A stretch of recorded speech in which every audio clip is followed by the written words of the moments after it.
Sekarang kan Indonesia dijadikan oleh AFC sebagai hub untuk sepak bola di Asia, gitu kan. Baru saja Pak Erick Thohir mendapatkan mandat dari Presiden AFC bahwa Indonesia adalah pusat atau hub yang menghubungkan seluruh negara Asia untuk kaitannya dengan sepak bola. Artinya hub ini deklarasinya itu tuan rumah Piala Dunia dan babak keempat Piala Dunia ini. Indonesia resmi lolos ke round 4 kualifikasi Piala Dunia 2026.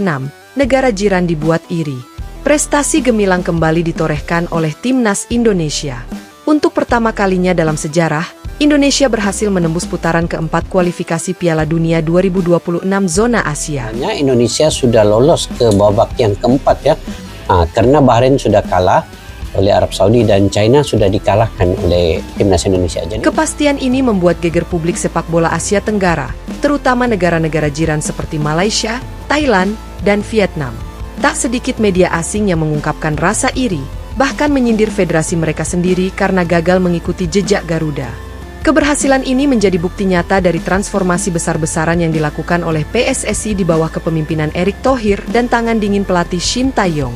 Timnas Indonesia tidak hanya lolos secara meyakinkan, tetapi juga menampilkan performa yang solid, disiplin, dan penuh determinasi di setiap laga babak kedua. Media ASEAN, Indonesia bukan lagi tim kecil. Sejumlah media dari negara-negara tetangga memberikan reaksi keras atas keberhasilan Indonesia. Media Malaysia seperti Berita Harian dan Harian Metro menyayangkan kegagalan Harimau Malaya yang justru tersingkir, sementara Indonesia melaju dengan kepala tegak. Indonesia sudah di level berbeda, mereka bergerak cepat, membangun fondasi kuat, dan sekarang menuai hasilnya. Sementara kami masih bergelut dengan masalah internal, tulis Cosmo dalam artikelnya. Media Vietnam pun tak kalah panas. VN Express menurunkan laporan yang secara gamblang menyebut bahwa Vietnam kini tertinggal dari Indonesia, negara yang dulu mereka anggap sebagai rival mudah. Mereka kini punya generasi emas, pemain-pemain naturalisasi berkualitas, dan pelatih berpengalaman. Federasi kami harus belajar, tulis salah satu analis mereka. Malaysia, Thailand, evaluasi total. Keberhasilan Indonesia bukan hanya dirayakan oleh publik tanah air, tapi juga membuat tekanan terhadap federasi-federasi sepak bola negara jiran semakin tinggi. Di Malaysia, suara publik mendesak FAM untuk segera berbenah dan meniru langkah-langkah progresif Indonesia, termasuk soal investasi, naturalisasi, dan manajemen tim nasional. Di Thailand, Federasi Sepak Bola FAT mendapat tekanan serupa. Publik kecewa karena tim nasional mereka gagal bersinar, padahal secara historis selalu berada di atas Indonesia. Kini, dominasi itu mulai memudar. Thailand diam di tempat, sementara Indonesia berlari, tulis kolumnis olahraga asal Bangkok dalam Thairat. Transformasi besar timnas Indonesia. Pencapaian luar biasa ini tentu tidak terjadi secara instan. Sejak tahun 2020, PSSI mulai melakukan revolusi total di tubuh timnas Indonesia. Mereka menunjuk Shin Tae-yong, pelatih asal Korea Selatan yang terbukti punya rekam jejak internasional. Ia membawa pendekatan modern, disiplin tinggi, dan keberanian untuk merombak skuad dengan wajah-wajah baru yang lebih muda dan potensial. Tak hanya itu, proses naturalisasi pemain juga dilakukan dengan selektif dan strategis.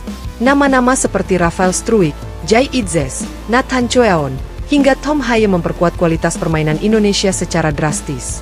Mereka bukan hanya pemain asing, melainkan benar-benar menjadi bagian dari program jangka panjang yang dibangun secara profesional.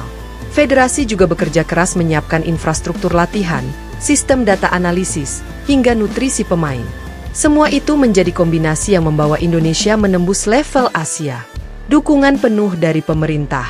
Keberhasilan ini juga tidak lepas dari dukungan penuh pemerintah Indonesia. Presiden Prabowo Subianto sejak awal menunjukkan perhatian serius terhadap dunia olahraga, khususnya sepak bola. Bahkan, dalam beberapa kesempatan, ia turut hadir menyaksikan laga timnas dan memberikan arahan langsung kepada PSSI dan pelatih. Sinergi antara pemerintah, PSSI, dan publik Indonesia menciptakan atmosfer positif yang mendongkrak motivasi para pemain.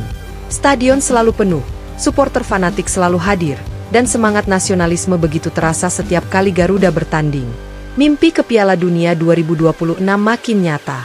Kini, Indonesia tinggal selangkah lebih dekat menuju mimpi besar, tampil di Piala Dunia. Meski harus menghadapi tim-tim raksasa Asia di babak keempat seperti Jepang, Korea Selatan, Iran, dan Australia, kepercayaan diri skuad Garuda sedang berada di puncaknya. Pelatih Shin Tae-yong dalam pernyataannya mengatakan bahwa dirinya akan menyiapkan tim dengan lebih matang dan percaya pada potensi para pemainnya. Kami sudah membuktikan bahwa Indonesia pantas berada di level ini. Saya akan terus bekerja keras agar negara ini bisa mencetak sejarah baru lagi, ujar STY. Kesimpulan, keberhasilan Indonesia lolos ke babak keempat kualifikasi Piala Dunia 2026 bukan hanya sebuah pencapaian prestisius, tetapi juga tamparan telak bagi negara-negara tetangga. Dari yang dahulu dipandang sebelah mata, kini Garuda menjelma menjadi kekuatan baru di Asia. Negara-negara jiran hanya bisa menatap iri, sementara Indonesia terus terbang tinggi mengejar mimpi tampil di panggung dunia. Garuda telah bangkit, dan dunia mulai menyadarinya.